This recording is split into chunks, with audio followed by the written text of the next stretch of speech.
BBC Archive Voices. Terence Rattigan. Out of This Week, broadcast on BBC Radio, 12th of December 1969. One of your earliest plays was in fact a tremendous success, French Without Tears, wasn't it? That was about a diplomatic crammer. It was about a place that I had been to in order to learn French up to diplomatic standard. And, the trouble, I think, of the very young when they're writing plays is to know what to write about. And it occurred to me that I could write about the very place I was in and use the very characters, really. I don't want to be libelous about it, Some of them are ambassadors. Most of them are ambassadors or dead by now. But, I did use characters, quite shamelessly. And Monsieur Mango was quite definitely from life. I've always said that one should write about people rather than about things. And people fascinate me.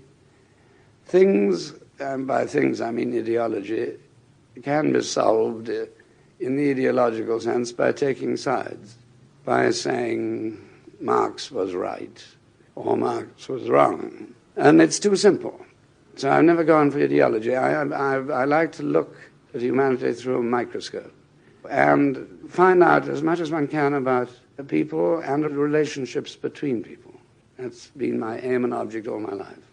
One of the plays that comes to mind, which is very particularly about relationships between people, is Separate Tables. Yes.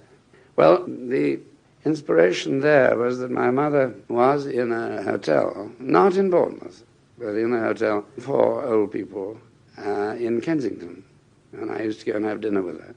And I used to observe the people sitting at these tables all alone, occasionally visited by their sons or their nephews or their grandsons.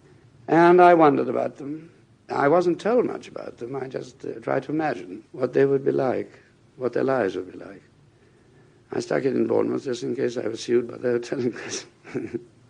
Yes, the relationships there are, I suppose, the important thing in the play. Your new play, which you've also been talking about while you're over in this country at the moment, is based on, I believe, Nelson. Yes, because there is a mystery. And I tried to solve the mystery of why this gentle man who was loved by the fleet and loved by the sort of youngest midshipman should have behaved so outrageously badly to his wife, for no reason at all except his love for Emma. And he went out of his way to win his whole family from his wife, to insult her. He called her tomtit because she limped a little. And it's so out of character. And anything that's out of character fascinates me at once. I want to find out why. And I've got an idea why, and put it in the play. I'm not going to tell you what it is. But have you definite ideas about the character of Emma Hamilton? Very definite ideas about Emma as she was at the time of the play, which is the 25 days before Trafalgar, when she had become a figure of fun in London, when she was the butt of the cartoonists, when she'd taken a drink. I mean, she only had to appear somewhere to get a laugh. The hero worship that the whole nation felt for Nelson was seriously damaged, seriously impaired by his love for Emma.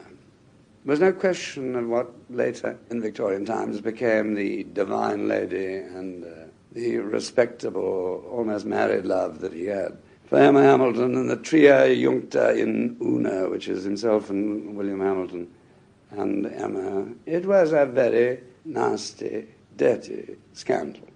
And it's almost like a mystery story. What made him do it? Scan, broadcast on BBC Radio, 4th of January 1973.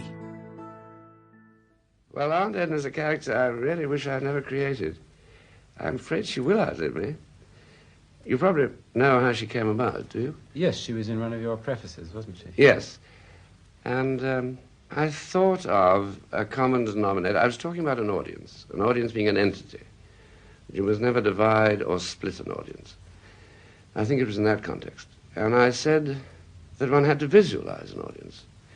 And I like to visualize her as a lady. Sample complete. Ready to continue?